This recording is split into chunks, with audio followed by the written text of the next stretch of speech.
The courtroom was quiet. Too quiet. Not peaceful. Heavy. The kind of silence that presses on your chest and makes every breath sound louder than it should. People filled the benches. Reporters. Court staff. A few strangers who just wanted to watch something fall apart. At the defense table sat Lena Carter, 17. Blonde hair neat part. Hands folded. Posture relaxed. Too relaxed. She glanced around, then smiled. Not nervous. Not scared. A smirk. It was small, controlled, almost polite, but everyone saw it. Someone in the back whispered, "She thinks she's walking out." Lena leaned toward her attorney and whispered, "This is a joke, right?" Her lawyer didn't answer. He stared straight ahead. Crossed the room. The judge entered. Judge Harold Whitman. Late 50s. Calm face. Eyes that didn't rush. He took his seat slowly, adjusted his glasses, and looked at the file. Lena watched him, measured him. She tilted her head, like she already knew the ending. The charges were serious, but not the kind that made headlines scream. No violence. No blood. Just lies. Manipulation. A chain of small choices that ruined lives quietly. Online fraud. False accusations. Evidence tampered with. From a phone no one thought to check. At least, that's what Lena believed. The prosecutor stood. "Your Honor," he said, "this case is about intent." Lena sighed softly, rolled her eyes. She crossed her legs, leaned back. Confidence radiated from her. Like armor. Her mother sat behind her, rigid, hands clenched. She didn't smile. Judge Whitman listened, didn't interrupt, didn't react. When it was the defense's turn, Lena's attorney spoke carefully. "My client is young," he said. "Inexperienced. Misguided." Lena nodded slightly, as if agreeing with her own innocence. Then she spoke. "Without permission. I didn't mean for it to go that far," she said. Voice soft, almost sweet. Gasps filled the room. The judge raised a hand. "Miss Carter," he said calmly, "you'll speak when I ask you to." Lena smiled again, wider this time. "Sorry," she said. "No shame. No fear. Just confidence."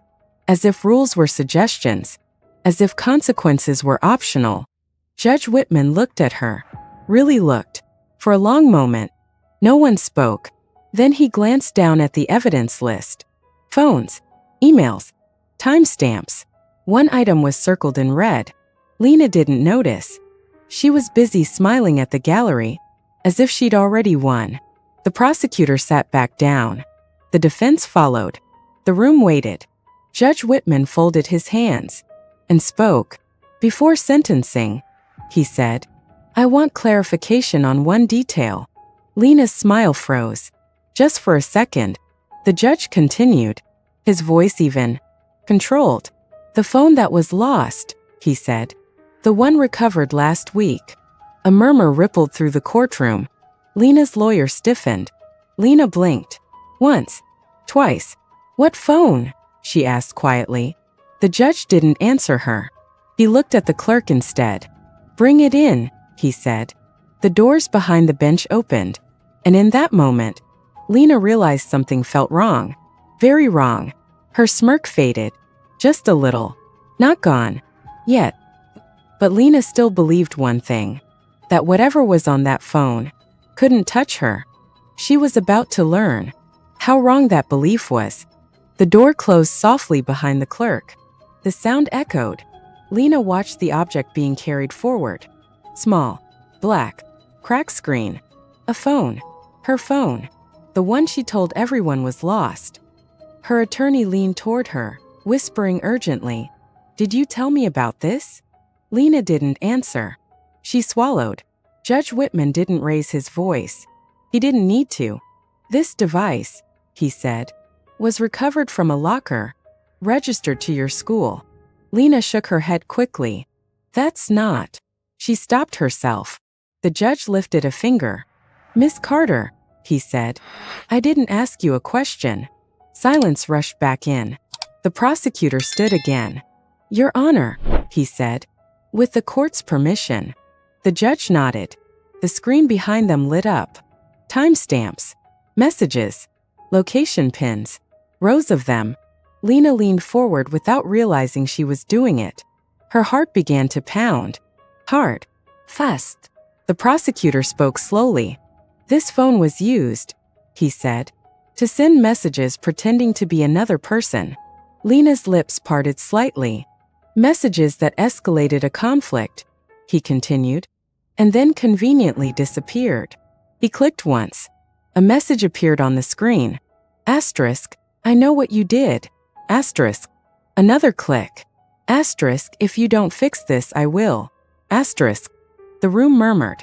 Judge Whitman leaned back. Lena's smile was gone now. Her attorney stood abruptly. Your Honor, he said, this is new evidence. The judge nodded. Yes, he said. It is. Lena felt something shift inside her chest. Not panic. Not yet. Confusion. This wasn't how it was supposed to go. She whispered. They said it was deleted. Her attorney looked at her sharply.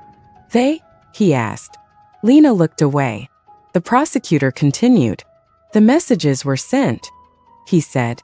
After the initial investigation. Another click. A map appeared. Red dots. Too many. These locations, he explained, match places the court was told she never visited. Lena's hands clenched. Her foot tapped. Judge Whitman spoke again. Miss Carter, he said, do you understand what silent data does? She shook her head slowly. It doesn't argue, he continued. It doesn't lie. It just exists. The words landed heavy. Lena felt heat rise to her face. Her mother lowered her head. The judge turned a page. I want to be clear, he said. This court is not interested in punishment for a mistake. He paused. But patterns, he added, tell the truth louder than apologies.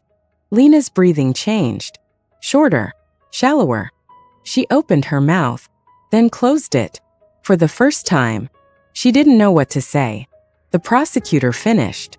The phone wasn't lost, he said. It was hidden. The screen went dark. The room stayed still. Judge Whitman removed his glasses. He looked directly at Lena. Confidence, he said calmly, can look like innocence. Lena met his eyes. And in that moment, something cracked. Not fear. Realization. She wasn't untouchable.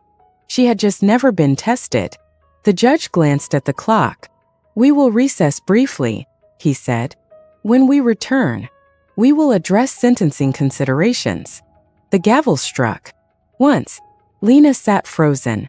Her attorney whispered urgently, we need to talk. But Lena barely heard him. Her mind replayed every choice. Every message. Every moment she thought no one was watching. She looked down at her hands. They were shaking. Lena walked into court believing the truth could be shaped. She was wrong. When the judge returns, the question won't be what she did. It will be who she really is. The courtroom emptied slowly. People whispered. Reporters checked phones. Someone laughed nervously. Lena stayed seated. She didn't move. Her attorney packed his files too carefully, like delaying time might change something. Lena, he said quietly, we need to talk strategy. She nodded, but her eyes stayed on the table. The recess felt short. Too short. When the judge returned, the room filled again. Everyone stood. Everyone sat.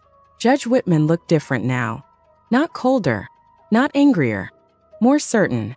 He didn't open the file right away. He looked at Lena instead. Miss Carter, he said, do you know why courts exist? Lena blinked. To decide cases, she answered softly. The judge nodded. Yes, he said, but also to protect people who cannot protect themselves. That sentence landed hard. Lena's jaw tightened. The judge continued. You were given many chances, he said. Warnings. Grace. Time. He paused. You used that time to control a story. The prosecutor shifted in his seat. Lena's attorney stared straight ahead. Judge Whitman picked up the phone evidence again. This device, he said, was not used in anger. Lena looked up. It was used with planning, he continued. With patience. With confidence. Her heart sank. That tells this court something, the judge said. Not about a mistake, but about intent. Lena shook her head. No, she said quietly. You don't understand. The judge raised a hand. I understand enough, he replied. The courtroom was silent. Then the judge said something unexpected. This is not about winning, he said. And it is not about losing. He leaned forward. It is about responsibility. Lena's throat tightened. Her mother's shoulders trembled. The judge looked down at the notes. You spoke earlier, he said. With certainty. Lena remembered. The smirk. The confidence. The belief that none of this could touch her. I want to ask you something now, he continued. No lawyers. No coaching. Lena's attorney stiffened. Judge Whitman looked directly at her. When did you decide? He asked. That truth was optional? The question echoed. Lena opened her mouth. Nothing came out. Her mind raced. Excuses. Justifications. Carefully practiced lines. But none of them fit anymore. She looked around the room. At the judge. The prosecutor. The people watching. For the first time, she saw herself through their eyes. Not untouchable. Not special. Just someone who crossed a line. And assumed it would disappear. Her voice came out shaky. I didn't think it would matter, she said. The judge nodded slowly. That, he said, is the most honest thing you've said today. Lena's eyes filled, but no tears fell. She realized something then. This wasn't about punishment. It was about being seen. Fully, clearly. The judge closed the file. When courts fail, he said, people lose faith. He paused. And when privilege hides behavior, trust collapses. Lena felt a strange calm settle in. Not relief. Acceptance. Judge Whitman straightened. Sentencing, he said. We'll begin shortly. The gavel struck. Once, Lena exhaled slowly. The smirk was gone. So was the illusion. Lena believed silence would protect her. She was wrong, because in the next moment, the judge speaks words that no confidence can outrun. The courtroom felt smaller now, closer, like the walls had leaned in. To listen, Lena stood when the clerk called her name. Her knees felt weak, but she didn't show it. She had spent years learning how to look calm. Judge Whitman adjusted his glasses. Miss Carter, he said. This is the moment where people usually say they understand. Lena nodded slowly. I do, she said. I understand. The judge studied her. Do you? He asked. That question caught her off guard. She hesitated. Yes, she said again, but quieter this time. The prosecutor stepped forward. Your Honor, he said. This court has heard apologies before. He paused. But what matters is what comes after them. Lena's attorney placed a hand on her arm. A silent warning. The judge raised a hand. Let her speak, he said. Lena inhaled. I didn't think it would get this far, she said. I thought it would just stop. The judge leaned back. Why? He asked. She searched for words. Because it always did, she said. The room absorbed that sentence. The judge nodded slowly. That, he said, is exactly the problem. He opened the file again. Every system, he continued, depends on people believing limits apply. Lena felt her face burn. When someone believes they are the exception, he said, they stop seeing harm. Her fingers curled into her palm. The judge's voice remained calm. This case is not loud, he said. It is quiet. He paused. But quiet damage lasts longer. Lena swallowed hard. She remembered the messages, the lies, the thrill of control. She had called it confidence. Now it had another name. The judge turned to the prosecutor. Does the state have a recommendation? He asked. Yes, Your Honor, the prosecutor replied. He read it carefully. Too carefully. Lena listened. Probation. Monitoring. Restrictions. Her chest tightened. This was more than she expected. The judge nodded, then turned to the defense. "Counsel," he said. "Anything further?" Her attorney stood. "Your Honor," he said. "My client is young." The judge raised an eyebrow. "Youth explains risk," he replied. "It does not erase responsibility." The courtroom went still. Lena felt something inside her collapse. Not loudly, quietly. A belief she had carried for years slipped away.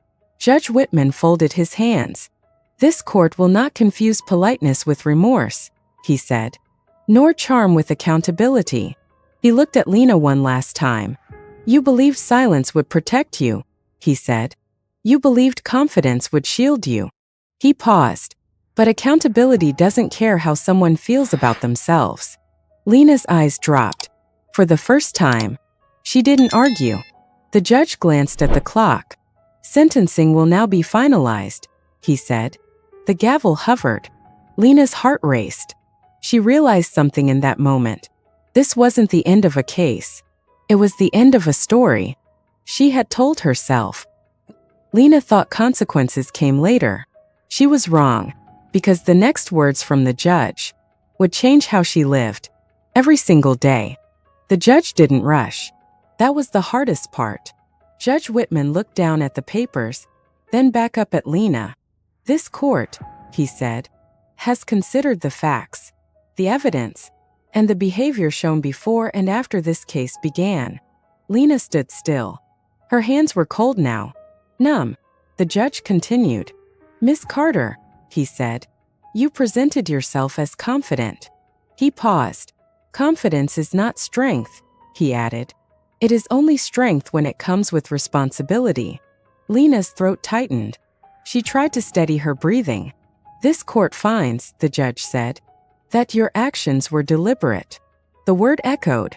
Deliberate. Not accidental. Not careless. Chosen. Lena's mother covered her mouth.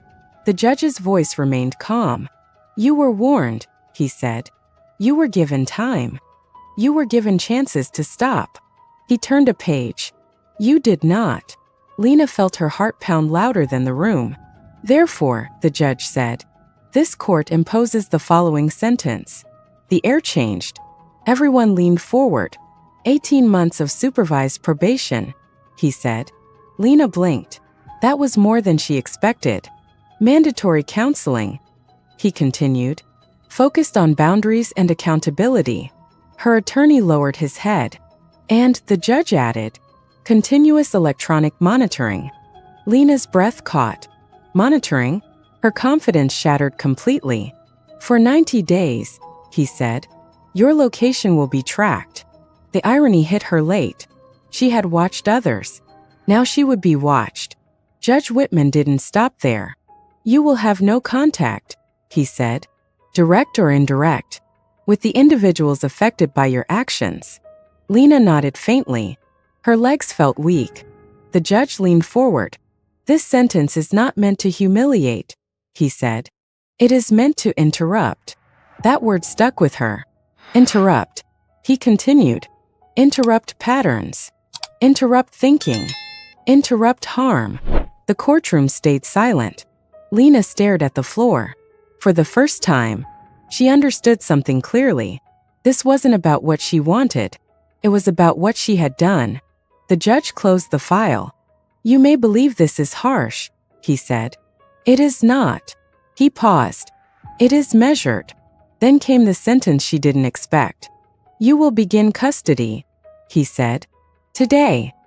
The word hit like a shock. Today. Lena looked up sharply. Her attorney stiffened. Your Honor, he began. The judge raised a hand. No, he said firmly. This court has decided. Lena's chest tightened. Her world tilted. This is not negotiable, the judge added. A low murmur swept through the room. Lena felt panic rise. Real panic. Not fear of embarrassment. Fear of reality. The judge spoke one final time.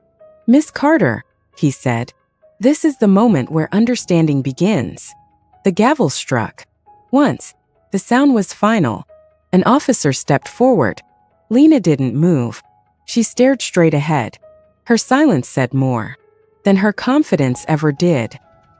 Lena thought the sentence was the worst part. She was wrong, because what happened next, when the courtroom realized the sentence was real, changed everything. The officer waited, didn't rush her, didn't grab her arm, just stood there, patient. Lena stayed frozen. Her mind refused to move forward, even though everything else already had. "This is a mistake," she whispered.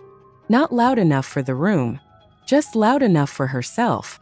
Her attorney leaned in fast. "Lena," he said quietly, "stand up." She looked at him, really looked. For the first time, she saw uncertainty in his eyes. That scared her more than the sentence. The officer spoke calmly. "Miss Carter," he said, "please step forward. Please." The word felt unreal. She stood. Her legs shook now. She couldn't stop it. The courtroom watched. No phones raised. No whispers. Just attention. Pure. Undeniable. Lena took one step. Then another. Each one felt heavier. Her mother stood suddenly. "Wait," she said. Voice breaking. The judge looked at her. "Ma'am," he said gently, "please sit down." She obeyed. Tears streamed silently down her face. Lena didn't look back. She couldn't. She did. She might break. The officer reached for the cuffs. Lena flinched. "Do you really have to?" she asked. The officer paused. "Yes," he said simply. Not angry. Not cruel. Just honest. The cuffs clicked softly. That sound was louder than the gavel. Lena's breath hitched. Her shoulders tensed. She had imagined consequences before. Not like this. Not immediate. Not public. Not final. The judge watched quietly. No satisfaction. No pleasure. Just responsibility. "As a reminder," Judge Whitman said, "this court does not celebrate sentences." He paused. "It enforces them." Lena felt her cheeks burn. She stared straight ahead. The officer guided her gently toward the aisle. Every step echoed. Someone in the gallery shook their head slowly. Not judgment. Disbelief. This wasn't how stories like hers usually ended. The door loomed closer. Lena's mind raced backward. The messages. The lies. The certainty she carried like armor. She remembered the smirk. Felt like it belonged to someone else now. At the doorway, she stopped. Just for a moment. She turned her head slightly. Her eyes met the judge's. No anger there. Just calm. And something else. Expectation. Not of punishment. Of learning. The officer opened the door. Cool air rushed in.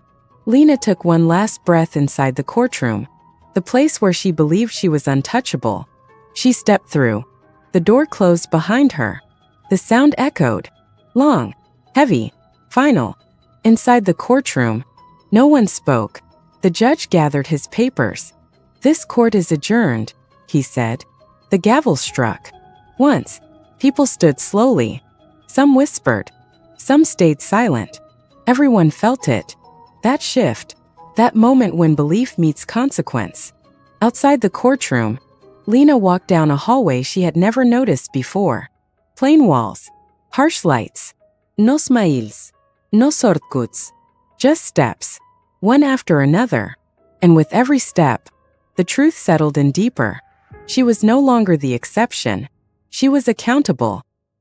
Lena thought the story ended with handcuffs. It didn't, because what followed outside that courtroom forced her to face who she had really been all along. The hallway smelled like disinfectant. Cold, clean, unforgiving. Lena walked beside the officer. No one spoke. The sound of her shoes against the floor felt too loud. She kept her eyes forward. That was easier. They reached a small room. Plain walls. Metal bench. A single camera in the corner. The officer opened the door. "Sit," he said. She did. The door closed behind her. The click echoed. Lena exhaled slowly. This was different from the courtroom. No audience. No judge. No performance. Just her. She stared at her hands. They were shaking. She pressed them together. Hard. Stop, she whispered. They didn't. Minutes passed. Or maybe seconds. Time felt strange here. A memory surfaced. Her phone lighting up. Messages piling in. That feeling of control. She had liked that feeling. Too much. Back then. Silence meant power. Now, silence meant exposure. The door opened again. A woman stepped in. Not in uniform. Not smiling. Hi, Lena, she said calmly. Öme Doktor Hale. Lena looked up. This wasn't interrogation. This was something worse. Understanding.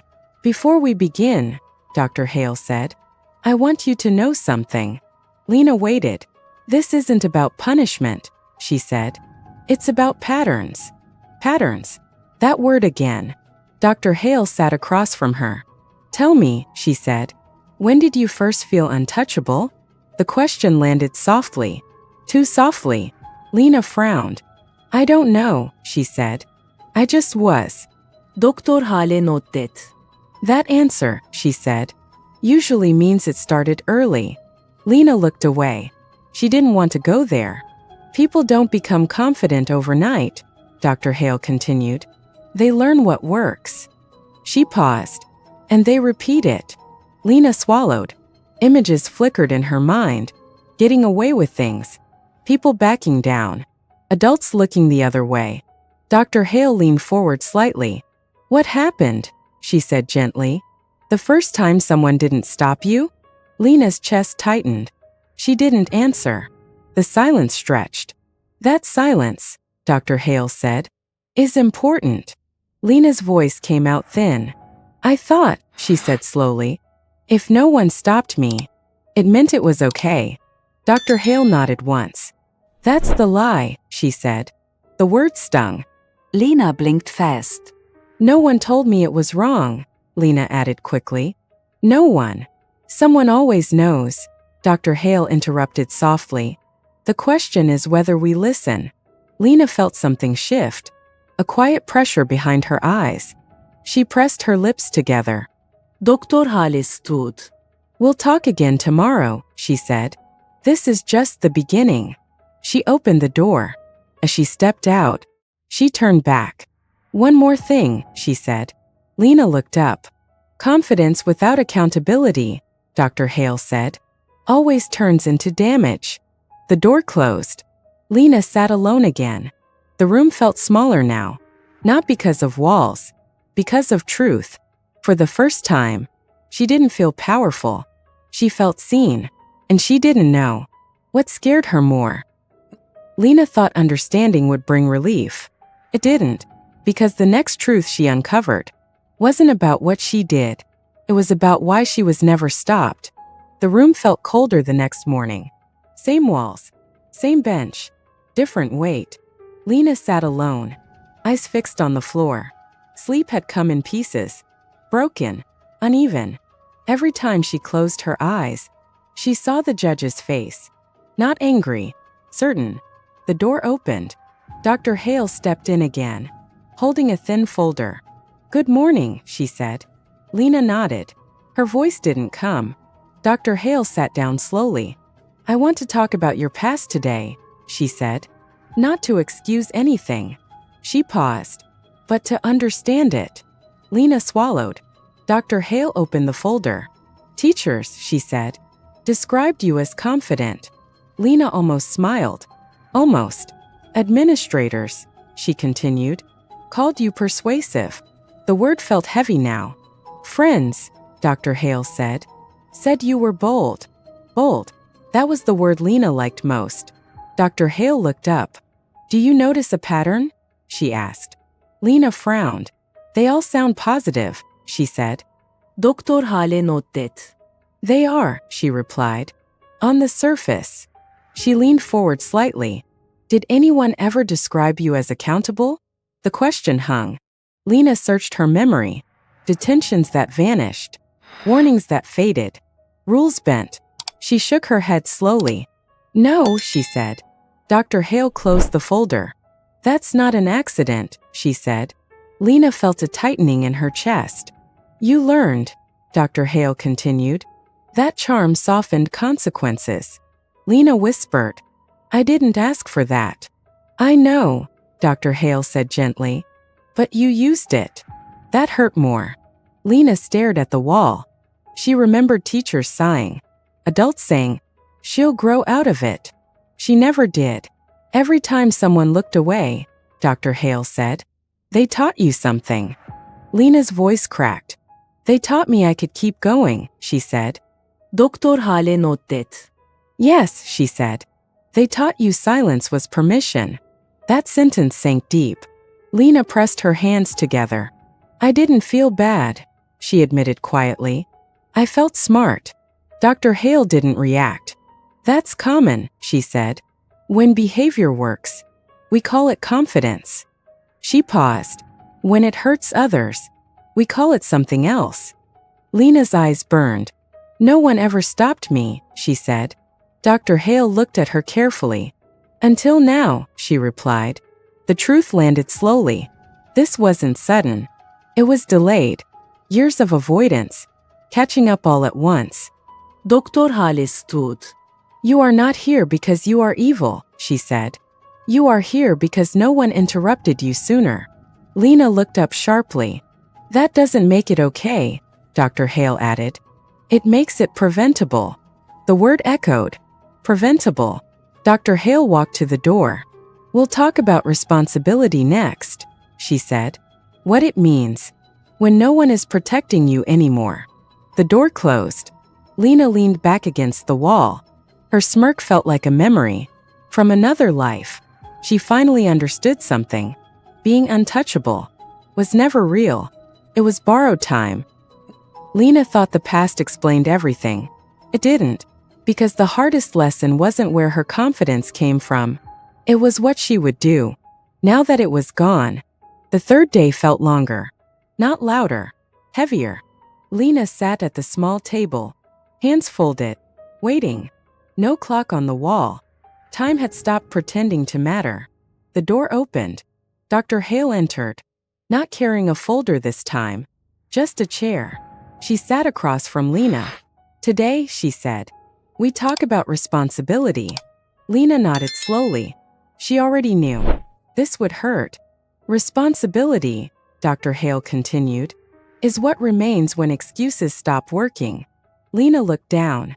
I don't have excuses anymore, she said. That's a start, Dr. Hale replied. She leaned back slightly. Tell me, she said, who do you think you hurt? Lena hesitated. The people in the case, she said.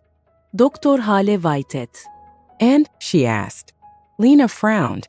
My family, she added. Myself. Doktor Hale not det. Keep going. Lena's breath caught. The people who trusted me, she said quietly. The ones who believed I was better than this. Silence filled the room. That silence, Dr. Hale said, is accountability forming. Lena closed her eyes. Images surfaced. Her mother's face in court. The officer's calm voice. The judge's certainty. I thought responsibility was something adults talked about, Lena said. Like a warning. Dr. Hale shook her head gently. It's a consequence, she said. Not a threat. Lena's shoulders slumped. What if I can't fix it? She asked. Dr. Hale didn't answer right away. Responsibility, she said finally, is not about fixing the past. Lena looked up. It's about changing the future, Dr. Hale continued. Even when no one is clapping. That line stayed. No aplausos. No redemptionark. Just work. Dr. Hale slid a paper across the table. What's this? Lena asked. A statement, she replied. Not for court. Lena blinked. Then who? She asked. For you, Dr. Hale said. And for the people you never listened to. Lena picked up the paper. Her hands shook again. What do I write? She asked. The truth, Dr. Hale said. Without defending yourself. That felt impossible. Lena stared at the blank page. Minutes passed. Then slowly, she began to write. Short lines. Uneven handwriting. I thought confidence meant control. I didn't notice the damage. I noticed, but I ignored it. Her chest tightened. She kept writing. I believed silence meant permission. I was wrong. A tear dropped onto the page. She didn't wipe it away. Doktor hale yaçet kuyitli. When Lena finished, she set the pen down. I don't like who I was, Lena said. Doktor hale notdet. That feeling, she said, is responsibility settling in. Lena exhaled shakily. What happens now? She asked. Doktor hale stud. Now, she said, you live differently. The door opened. As Dr. Hale stepped out, she turned back once more. Remember this, she said. Being watched ends. She paused. Being accountable doesn't. The door closed. Lena sat alone again. But this time, the silence felt different. Not empty. Intentional. Lena thought responsibility was the punishment. She was wrong. Because the real test came later. When the world stopped watching. And the choices were hers alone. The door opened without noise. No announcement. No ceremony. Miss Carter, the officer said. You're cleared to leave. Lena stood slowly. No cuffs this time. That alone felt strange. The hallway looked the same. Same lights. Same walls. But she wasn't. Outside, the air felt different. Too open. Too wide. Freedom didn't rush in. It waited. Her mother stood near the exit. Eyes tired. Face soft. They didn't hug right away. They just looked at each other. I didn't know what to say, her mother whispered. Lena nodded. I know, she replied. They walked to the car in silence. No lectures. No relief. Just space. At home, Lena went to her room. Everything was where she left it. Posters. Books. Her phone on the desk. She stared at it. That small screen had once made her feel powerful. Now it felt heavy. She picked it up. Notifications waited. Messages from friends. Curious. Confused. She didn't open them. Instead, she turned the phone face down. That choice surprised her. She sat on the edge of the bed. Dr. Hale's words echoed. Being watched ends. Being accountable doesn't. No one was watching now. No judge. No officer. Just her. She thought about going back to old habits. The ease of it. The comfort. She could pretend nothing changed. No one would stop her. That was the truth. And somehow, that scared her more than consequences ever had.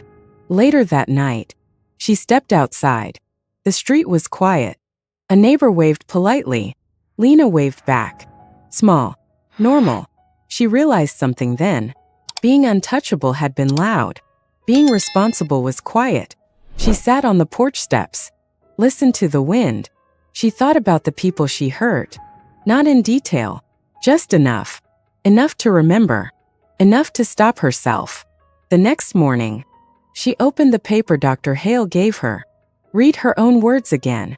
They didn't feel dramatic. They felt honest. She folded the paper carefully and placed it in a drawer. Not to hide it. To keep it. Days passed. Probation meetings. Counseling sessions. Rules.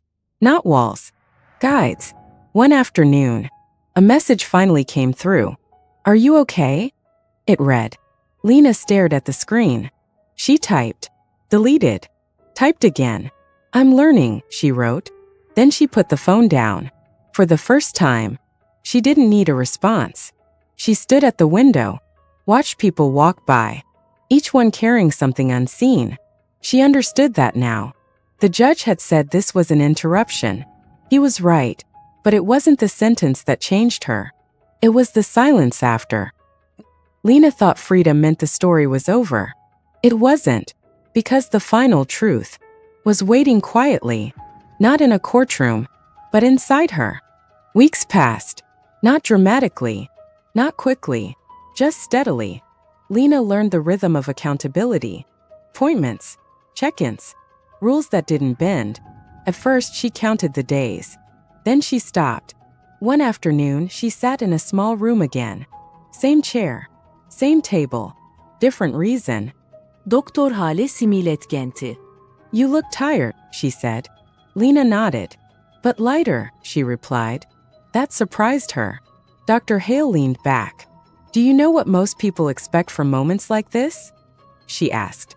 Lena shook her head. They expect guilt, Dr. Hale said. They expect fear. She paused. But growth usually arrives as clarity. Lena thought about that. Clarity. She had it now. Not in bursts. Not in speeches. In small, uncomfortable truths. I used to think power meant control, Lena said slowly. Over people. Over situations. Doktor Hale listenet. Now, she asked. Now I think power is restraint, Lena said. Stopping yourself when you know you could keep going. Doktor Hale similet. That, she said, is an earned insight. Lena looked down. I keep thinking about something, she admitted. What's that? Dr. Hale asked. The judge, Lena said. He never raised his voice. Doktor Hale nottet. Authority rarely needs to, she said. Lena exhaled. I thought he was the one who changed everything, she said. But he didn't. Doktor Hale vaitet. I did, Lena continued. When I stopped believing my own excuses. The room stayed quiet. That silence felt earned now. Later that evening, Lena walked alone. No officer. No escort. Just sidewalks and streetlights. She passed a group of teens laughing. Careless. Unaware. She saw herself in them. And something else. A warning. She realized then. What the real sentence had been. Not probation. Not monitoring. Awareness. She could never unsee herself now. Every choice carried weight. That was the truth no court could deliver. At home she sat at her desk. Opened a blank page. Not because she was told to. Because she wanted to. She wrote one sentence. I am responsible even when no one is looking. She underlined it. Not for emphasis. For commitment. Her phone buzzed again. Another message. You've been quiet lately. She smiled faintly. Quiet wasn't weakness anymore. It was intention. She typed back. I'm chosen carefully. She put the phone down. Outside, the world moved on. It always did. Lena understood something most people never do. Consequences don't end when punishment does. They echo. And sometimes, they teach. Lena thought the truth would feel heavy. It didn't. It felt clear. And in the final moment of this story, you'll see why silence, not the sentence, became her greatest teacher. Nothing dramatic happened. No headlines. No final confrontation. That's what surprised Lena the most. Life didn't pause for lessons. It kept moving. Weeks turned into months. Probation meetings became routine. Counseling sessions felt less heavy. Not easier. Just honest. One afternoon, Lena sat on a park bench. Same town. Same streets. Different awareness. Children ran past her laughing. A woman scolded gently, then smiled. Normal moments. Once Lena would have ignored them. Now she noticed everything. She noticed how words landed. How silence followed. How small actions carried weight. Her phone buzzed. A message from someone she once controlled. Not angry. Not accusing. Just one line. I hope you're doing better. Lena stared at it. No guilt rushed in. No defense. Just understanding. She didn't reply right away. Instead, she locked the phone. And sat with the feeling. That was new. Later that week, she stood in front of a mirror. No SMIRKS. Just a steady expression. She practiced saying something out loud. I was wrong. Didn't feel weak. It felt accurate. Judge Whitman's words returned to her. Uninvited. This is where understanding begins. He had been right. But not in the way she thought. Understanding didn't arrive in court. It arrived later. In quiet choices. In restraint. In moments where no one was watching. One evening, her mother asked softly, Do you feel different? Lena thought for a long moment. Yes, she said. But not lighter. Her mother waited. I feel responsible, Lena finished. Her mother nodded. That was enough. On her last required counseling visit, Doktor Hale similet. You won't need us forever, she said. Lena nodded. I know, she replied. But I'll need the lesson. Doktor Hale stood. Most people never learn it, she said, because they're never interrupted. Lena understood that now. Being untouchable had never been power. It had been avoidance. Real strength was stopping yourself before damage began. Months later, Lena passed the courthouse. She slowed, not out of fear, out of respect. She didn't go inside. She didn't need to. The sentence had ended. The lesson hadn't, and it never would. She walked on, no music swelling, no final speech, just footsteps, quiet, deliberate, intentional. That was the ending, not redemption, responsibility. Some stories don't end with punishment. They end with awareness. This story made you pause, made you think, or made you see consequences differently. Take a moment to reflect. And if you believe real change begins when no one is watching, stay connected. More stories like this are coming. Stories about choices, truth, and the quiet moments that define us. Thank you for listening.